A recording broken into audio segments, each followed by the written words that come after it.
Hi, my name is Vikki Coombes and I am here talking about multiple passions with the fabulous Tony. So Tony, why don't you tell us a little bit about who you are and also at what point in your life did you realise you were a person with multiple passions and what that meant for you when you discovered that? Okay, hi everyone, I'm Tony and I'm Tony Morrison and I am a consultant, a freelance consultant working in project management, program management, I do quite a lot of different type of roles, depending on what's out there. I've got a number of different strengths, and so I've got a very varied career, and that's what keeps me going, Vikki. Yeah. Yeah.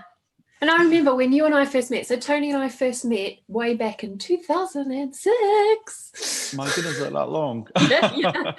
And Tony, you were just starting, weren't you, to jump out of employment and have your own freelance career? And I was at that time, yes. And when we met, obviously we met doing neurolinguistic programming. yeah. Which was something which which was completely different to anything else that I'd ever studied in the past, which is always quite academic. I was I don't know what drew me to it. It was actually, I suppose, thinking about it, was a friend of mine that was at work who had done it and was raving about NLP, and I think it became quite infectious, and I decided that I was going to give it a go myself and just see what this is about. And I attended a very short seminar, and I was really impressed by it. And that's when we met, actually, is when I decided to sign up for a course to do that. But it was a really, at that point in my career, I was a senior manager at a very large energy company in the UK. And I'd been there since I'd literally left education, and worked my way up very, very quickly in the organization to a very senior level. And I think I got to the point where what people were saying to me was that I would get bored after about 6 or 7 months in a row, and people would, and then so I kind of went from running a call center, for example, to becoming a business analyst, completely different jobs. And I did business analyst work for probably on a number of different projects for a couple of years. And I think if it hadn't been for the fact, if I'd been on one project doing that role for all that time, I think that I probably wouldn't have stuck to it, if I'm being honest with you. And then I went from that and I went into legal. And okay. I was a senior legal manager working with a lot of people that were lawyers, and I wasn't a lawyer. And that was a really tough job. And it was working with the energy regulator, Ofgem. And it was all about licensing law and Competition Act and consumer legislation. And actually, that took me a while to get used to. But once I mastered the job, I wanted another one. So I then decided that I was going to study HR. And I moved into HR at that point, and I started doing HR transformation, and it was a brilliant job, but just at that point in time, I think I was getting to the point where I was actually quite mentally exhausted. I just shuffled from one job to the other, just been learning so much every single time and taking it on board. And loving the learning experience. But I think I'd done it too many times without a proper time to recalibrate, or whatever you want to call it. Yeah. And I was just getting really, really tired of the whole thing. I then kind of found myself in a position where I was starting to think, maybe I should leave, maybe I should do something different again. But at this point, everyone was telling me, all the people were advising me at this point in time in my career, all my mentors were saying to me at that time that by changing jobs as often as I did and changing what I did as often as I did, and not seem to have like a typical career path that I was following, that I was doing myself damage, and that I should continue to just stick with one career path or the other. Otherwise, I was going to find myself in a position where I would get stuck, and I didn't accept that. I just didn't accept it. So I carried on, went back into operations, a lot of big change in project roles. And then the opportunity came up for me to be able to take some money. And I thought to myself, I'm going to do this. I'm going to do this. And I did. I took the money, took the redundancy, and I decided to set myself up as a consultant in the energy industry and change management and projects. And I found it very scary to make that decision, but I did it. And that was the time when I was just starting to, where I actually, it was during that point where I decided to do that, that's when I did NLP. And that's what gave me the actual, that really did just open the door for me, and I just walked straight through it, really. I decided that I wasn't gonna stay in the organization. I wasn't gonna be conquered by fear, and I was just gonna give it a go. And I wasn't gonna listen to what everyone else had said to me before. And since then, I've contracted for 12 years now. I've worked in many, many different types of organizations. I've done a lot of work in the public sector. And each time I go into a role, there is something different about it. And that's what keeps me going. And it keeps my energy going. I'd say that when I get to about 18 months though, that's when my energy starts to wane. Yeah. And I need to go somewhere else to get my energy back. Yeah. I look back and that advice that I was given by people about careers. Yeah. And about the fact that you shouldn't chop and change. And I'd say that that is an absolute load of rubbish. And I think that it works very well in I think the old world of work. Yeah. But not the modern world of work. And I think by doing different things, even if they're completely different, HR is very different to IT. IT is very different to finance.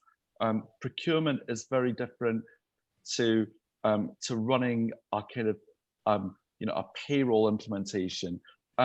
Wholesale lean reorganization and design, or OD, again, is all very different.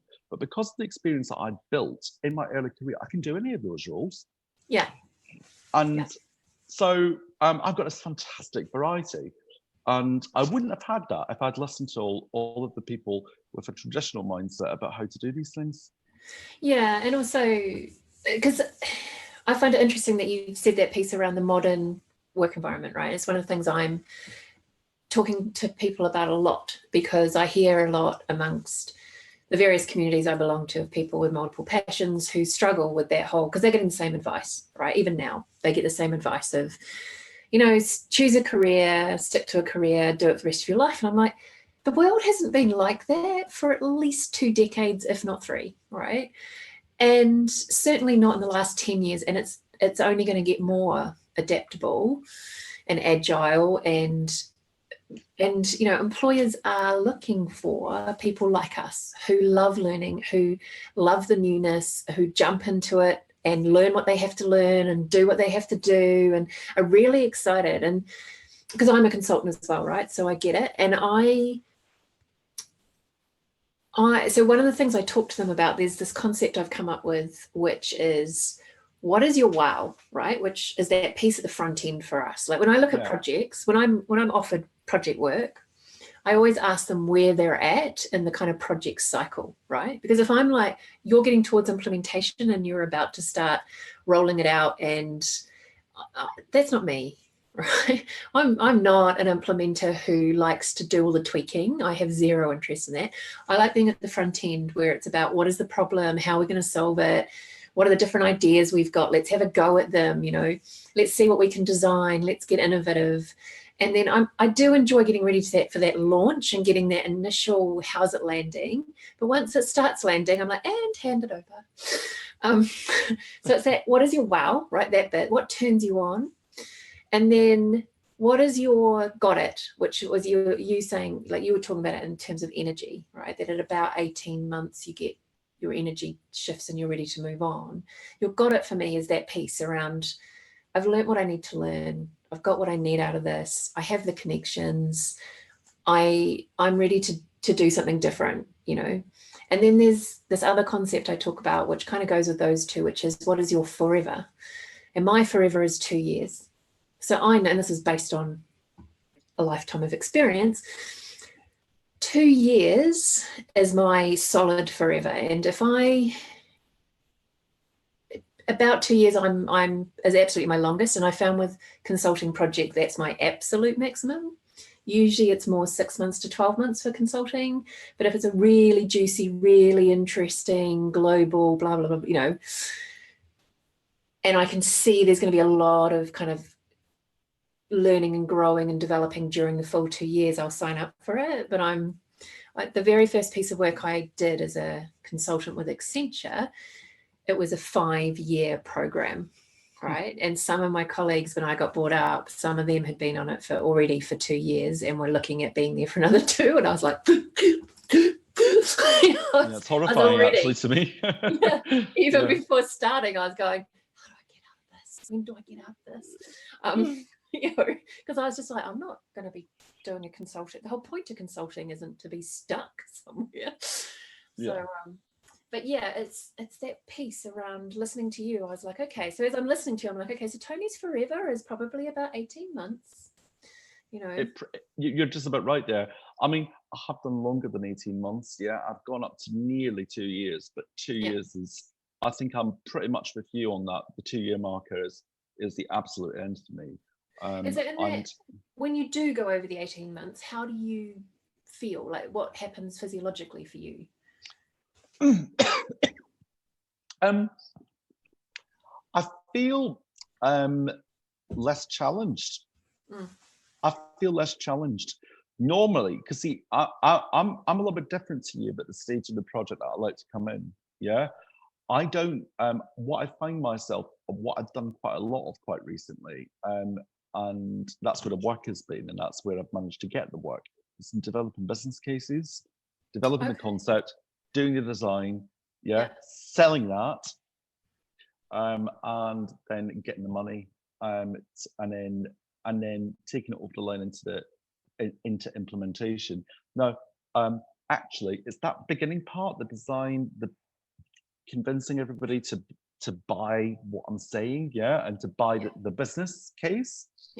That's the bit that exhausts me, actually. I find that I struggle with that, and I've just come out of that process, actually, and the contract that I'm in at the moment, and I've gone into implementation, and my energy has got shot up significantly.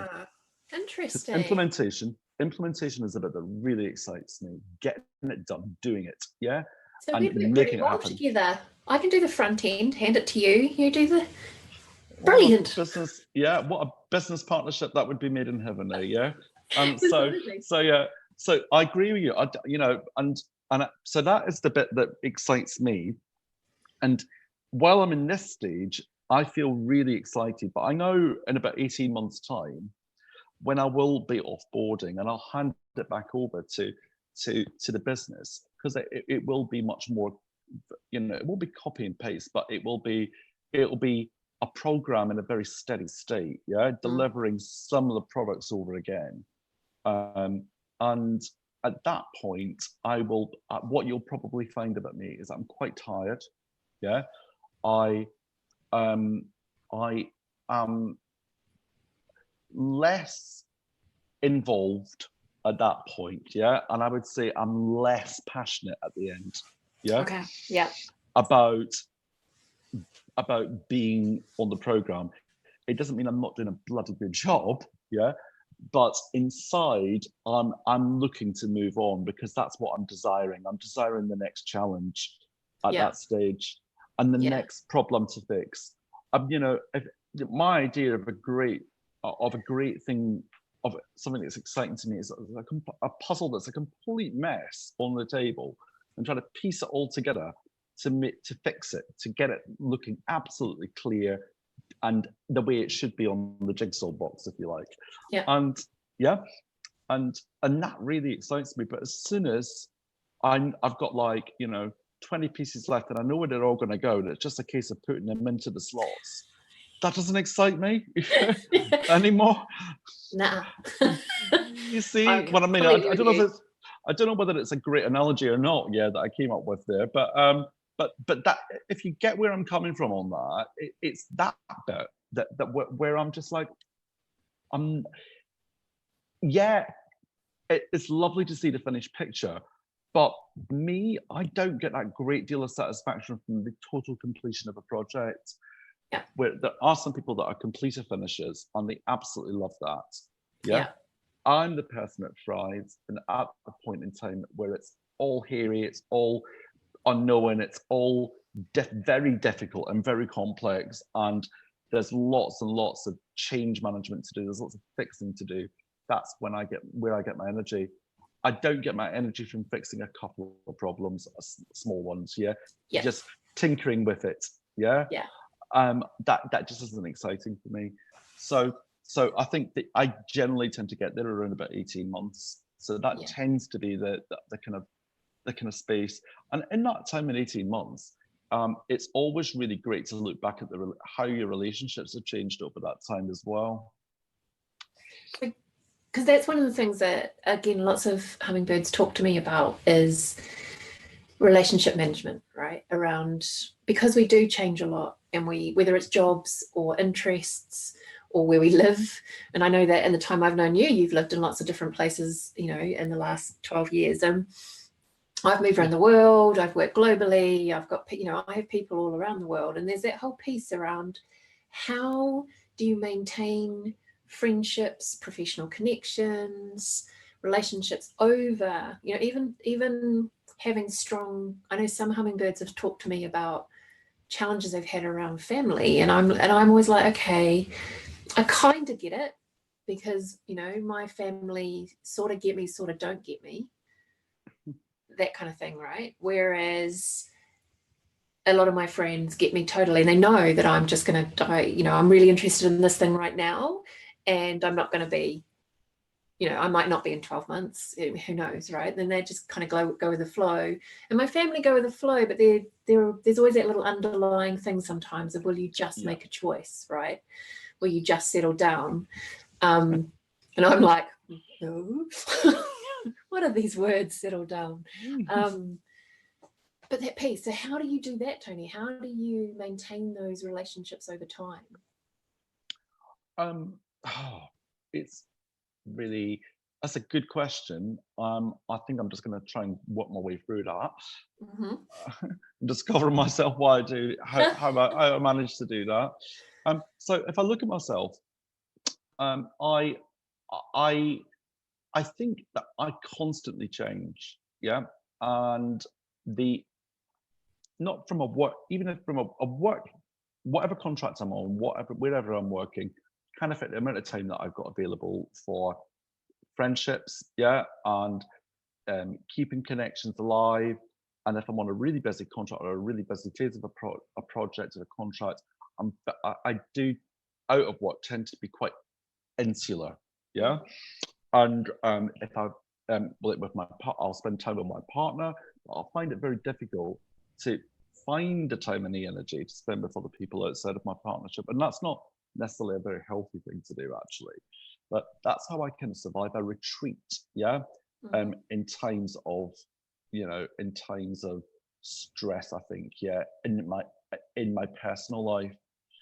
But once I've got a good balance, which I tend to get about halfway through the program, that's when I'm able to kind of spend a bit more time socializing. And what I do find is that my group of friends do change. Yeah, some people come in and out, yeah, of my friend circle. Some people don't come back into the friend circle, yeah, because I'm a different person or they're a different person, and, you know, we don't have that much in common anymore, and that's okay. That's absolutely okay. And some people are with me, you know, fairly constantly, even if it is at a great distance. But I do have a number of very good friends that I can pick up the phone to, or go and see, or have a video call with, yeah, that I will just, it will be like as if we saw each other yesterday, yeah? Yeah. And so, and I've got a group of friends like that, and they do tend to stay with me all the way through my life. But I do accept that people change, and I do accept that I am changing all of the time. I think also the dynamic that you've got with your partner is always very interesting as well. Yeah. And that can also affect how much energy you devote to nurturing those friendships. I think actually you can go far too much the other way when you don't. Yeah. And I think that's not very healthy. Yeah. And I think you've got to have that space. I haven't met your current partner. Is he a hummingbird as well, or is he not? I don't know whether Andre is actually, yeah. He's fantastic, yeah, but I don't think he embraces the concept of, he likes change as much as I like change. I think I do it for a living, yeah, and but it's not something. So for me, it's really natural. It's totally coded into me about how to deal with change. When you know, my partner is, I suppose he's got more traditional views on careers and that type of stuff. So I think but I think when he gets into it, like we went to Thailand, for example, he's not been long haul before and not been anywhere in the Far East. So I think he wasn't really looking forward to the holiday, because I think it was because he didn't know what to expect. Yeah, which is fair enough. Yeah, and it was change, from the normal environment. That creates a bit of fear. But when he got there, he loved it, and I think he absolutely, that's opened that door up for him. Yeah, so he would be a lot more comfortable the next time that we go on a holiday. And I think he'll, and I think, like anybody, the more exposure you get to change, the more comfortable you become with it. And so, being with me, I expect that over time, he will be an expert in dealing with change too. I expect. Yeah, because it's interesting for me, of course, because I am with someone who is a hummingbird. We have different negotiations we have to have, because both of us are into change, but actually our forevers are different. So I've had a number of conversations now with people who are like, well, we're both hummingbirds, it's going to be really easy. I'm like, that's not how relationships work. It doesn't matter if you're both hummingbirds, you're not going to be exactly aligned in how this works for you. And we've got to negotiate around, well, I'm ready to move on, well, I'm not yet, or yes, I'm ready to move on, but I want to go in that direction, and I want to go in that direction. What do we do? How do we do this? What does it look like? But that's just part of the fun for me. So the idea of being with somebody, and to be fair, when I lived with Brett as my flatmate for 6 years, we've known each other since we were in our early 20s. We've known each other a really long time, and we shared a home for 6 years. And I mean, he is the antithesis of a hummingbird, right? If he had his way, nothing in the whole world would ever change. Nothing. And I used to say to him sometimes, I'd be like, how do we share a home, let alone be free? Like, how do we do this? This is just unbelievable. But the thought of being in a relationship with someone that end of the spectrum exhausts me just even thinking about it. But where someone like how you're describing, Andre, is he's open to learning, right? He's not necessarily going to initiate it. But when you say, let's try something different, he might be a little bit tentative or a bit anxious about it, but he will put himself out there and have a go. And that's why it works. I think that's why it works, Vikki. But it's really interesting, actually. I've got some really good friends that are exactly like your friend Brett. Yeah, they don't want any change in the world. Yeah. Sometimes my friends who are like that drive me nuts. Yeah. They drive me nuts sometimes, but there is a real connection between the two of us, because it isn't just about having a connect. It isn't just about how you like to do things. What it motivates you that brings people together all the time. there are many other things that bring people together and keep them together. Yeah. And actually, I think to myself, oh my God, imagine if my partner was like me, yeah, and they were as as interchangeable and as I am and as fluid as I am. I think I would find that a nightmare. Actually, Yeah. I find that a nightmare. There's something um, about having somebody who is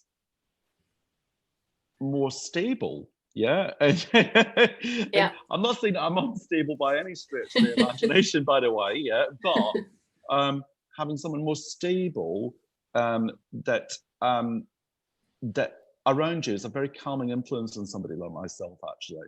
Yeah. And it works really well. Yeah. Yeah. Yeah. And I, like you, I've got friends who, Brett's one of them, obviously.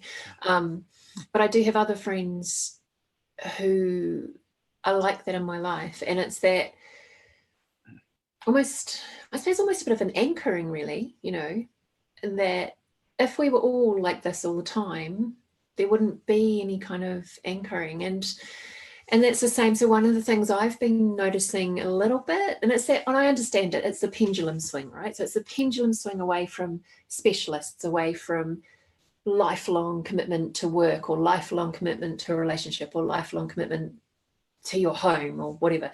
There's almost this pendulum swing the other way of must constantly change, constantly change, constantly change. And I'm like, well, but there are people like us who love being at this end. And there are people who love being at that end, and there are people all the way along the spectrum who are really happy. If you're trying to force everyone here, they're going to be just as miserable as when we were being forced to be at this end. It's that rather than constantly forcing people to be in this one place, actually the world works so much better when there's diversity, when we allow everyone to play to their strengths, and I'm finding that with some of my working, because I do a lot of organization stuff, right? So I am finding that with a number of my clients, they're all going down this whole, the market's really adaptable, we've got to be adaptable, we've got to be agile, the catchphrases, right?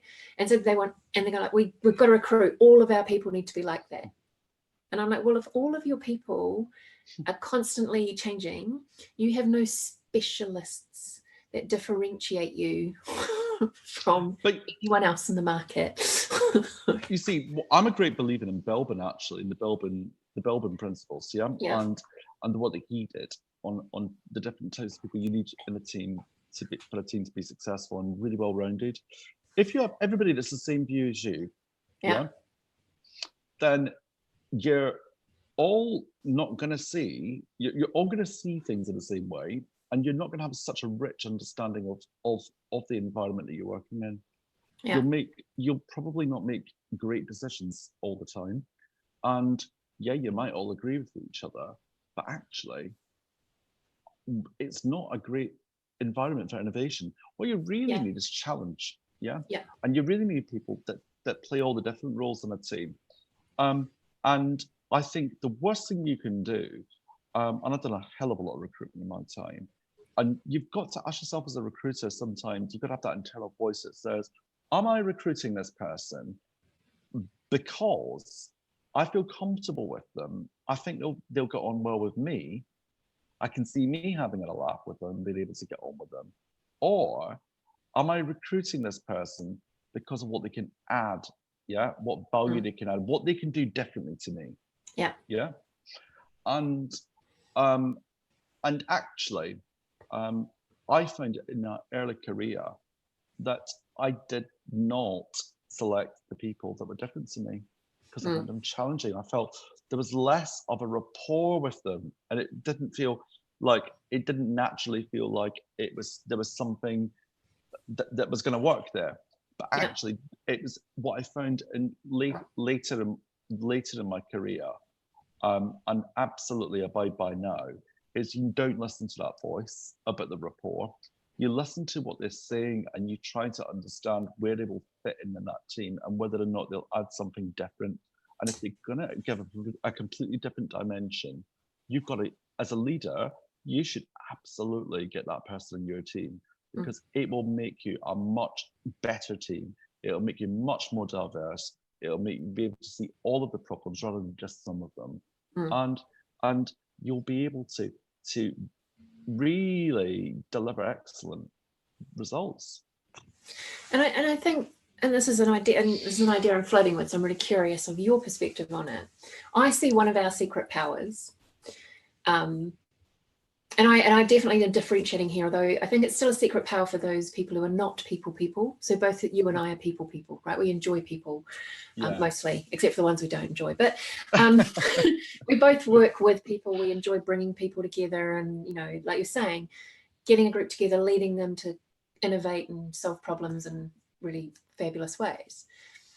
What I'm playing around with as one of our secret powers is that ability to, I mean, we ourselves come into a situation with multiple perspectives because we have these broad experiences in our background, right? And we know people from all sorts of different areas, and we ourselves have worked in different spaces, and we already have different perspectives of our own. But because of that, we value bringing other perspectives into a team.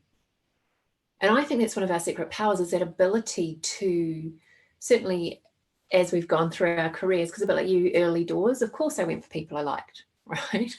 That was what made sense to me. But actually, I very rapidly learned the value of, talking about Balbum, and I get 0 on completer finisher, and I get 0 on monitor evaluator, right? Guess what? So do I. Yeah, I get 0, and I'm like, it doesn't matter how much. I actually had a boss do this to me. She spent 1 year really working with me on that, like really just, and to the point where I got miserable, right? Because that's all we ever talked about. And at the end of the year, she made me redo the test. And I came running into her office, and I was really excited. And I'm like, guess what? She's like, what? I got 1. And it, you know, after a whole year of effort, I'm like, I am never going to be this person. And so from that point on, I went, I need to make sure in any team I have, there are people who love being completer finishers and monitor evaluators, because they will make sure we do that, whereas I will be off blue skying over here. And so, yeah, like you, but I think it's one of our secret powers, is that, and part of it, because you were also talking earlier about that complexity and having it all messy, and, you know, and we love diving into that and kind of figuring out how to, where the, you know, the patterns are, and making it make sense and translating. Yes. I mean, one of the other things I think is one of our secret powers is that ability to take that complex crap and translate it so the people over here understand it, right? And that kind of, I think that's absolutely right. But you know what? I think there's another perspective to look at this about why, you know, you're talking about the superpowers that we have. And I think actually we get that intuition, I think, from the learning that we've done and the work that we've done on ourselves. Yeah. And if you think about that, even back to when we first met, when we learned about NLP, and we learned about, you know, about the filters. We learned about how different personalities work, how the brain works, how one person can look at one problem in one way and another in a completely different way. Yeah, when it's the same piece of information that they're looking at. And we also learned about, you know, about projection as well, and about how to manage that. Yeah. And I think going through all of that just really clarified things for me, and we both had that absolute clarification of who we are and what makes us work and how we view the world. And I think that makes us much better orators of what we see, and what we experience, because we can appreciate that. We understand how information is processed, and how we process it, specifically how we process it, and how we also react to different things. And when we feel something, why we're feeling that. And what we did learn, I think, a lot was to listen to our bodies. And the whole kind of sensing aspect. Yeah. And we develop, I think, people that are really good, that really do well in NLP, are people that develop a bit of a sixth sense through the training about people, about the situations that they're faced in, and learning to listen to the unconscious. Yeah. And that, I think, in itself is something which is incredibly important. And I think that's one of our superpowers. Yeah. Yeah. But I think that's one of yours and my superpowers. I'm just thinking about some of the hummingbirds I've met who've never done that kind of stuff. And are almost, so when I first started working with hummingbirds and coaching them, I thought I was going to coach every hummingbird on the planet, right? That was my thing. I was like, I'll work with all of you. And then I started doing some work around that. I was like, actually, some of you are annoying me. And I was like, what's that about? And it did come back to NLP, because the very first premise of NLP is, are you in cause or are you in effect? Right? Precisely. And so I was like, kind of this group of people who, although hummingbirds that have got multiple passions that are constantly changing and are waiting for a miracle to happen, for someone else to fix their lives. They're not willing to step into, I need to be 100% responsible for who I am and where I'm at. I'm not going to coach you until you're at that point. And you could just be stepping into that space, which is a scary space. Like the first time you step into that, fully step into, wow, I am 100%, right? It is scary. It is painful. Yeah. But it's so liberating. So liberating. And when people step into that, then I'm willing to start working with them. Exactly. And so I think it's a superpower you and I have, because like you said, we've both done a lot of work on ourselves to do that.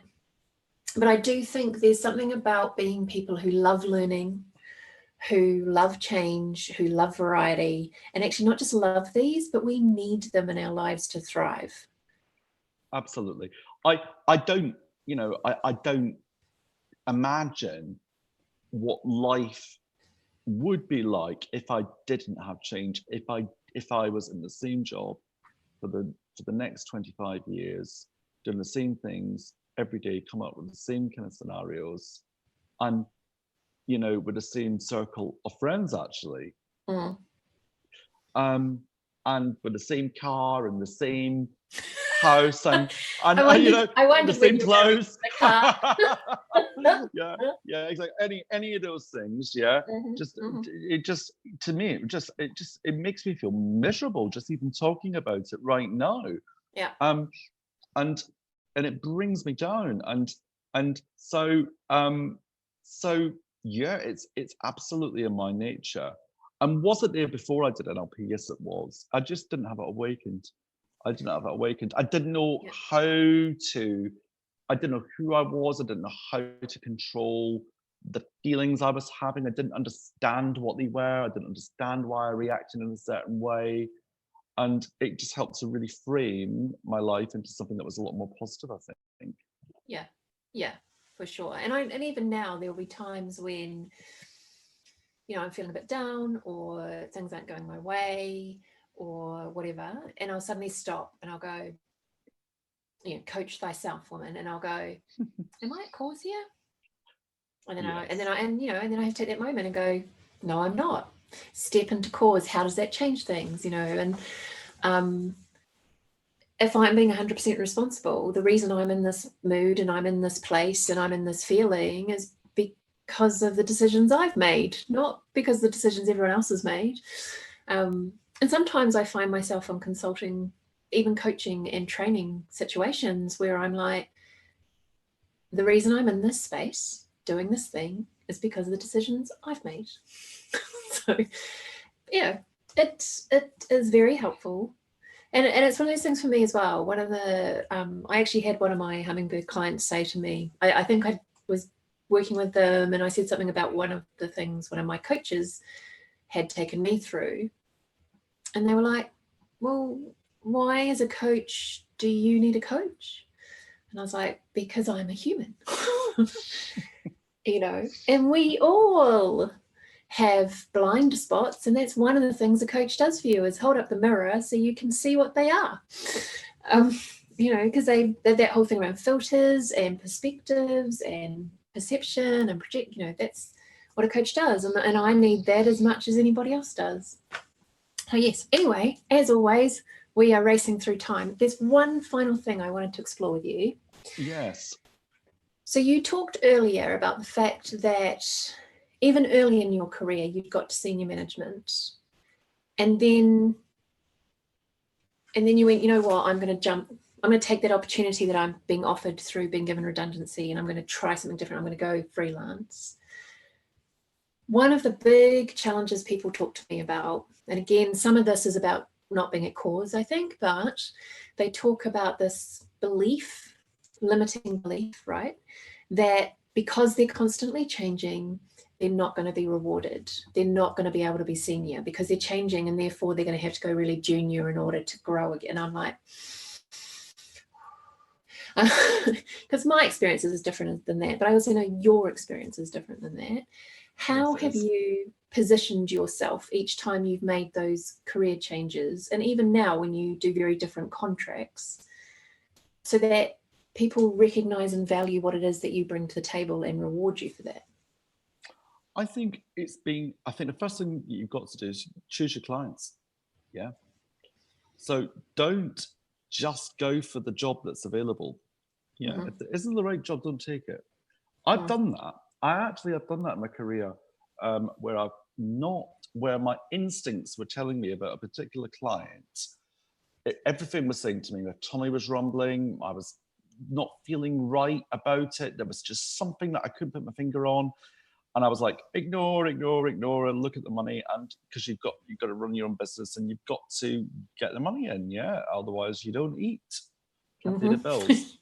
Yeah. So there's that drives you to do it. And actually, it was actually a bigger mistake than actually not taking it, because it made me so unhappy, and it made me and I didn't listen to myself not to take those particular roles. And it was because I was fearful. And I always believe, and this is another thing when I'm talking a lot about NLP tonight, but in terms of the universe, if you ask the universe for what you want, you get it. I think most of the time, unless of course you're asking it to win the lottery, and then let's be honest, that doesn't happen to anybody. That asks for it anyway, but if you ask the universe to find you a certain type of role, to help you move in a certain direction, you tend to be able to do that. It just kind of happens, and you go with the things that feel right, and just if it feels right, I think you should just do it. And that's what I've learned, and I feel that sometimes when so therefore choose the client right. If it feels right, then it probably is right. What also to do is to be very, very, it's about self-awareness.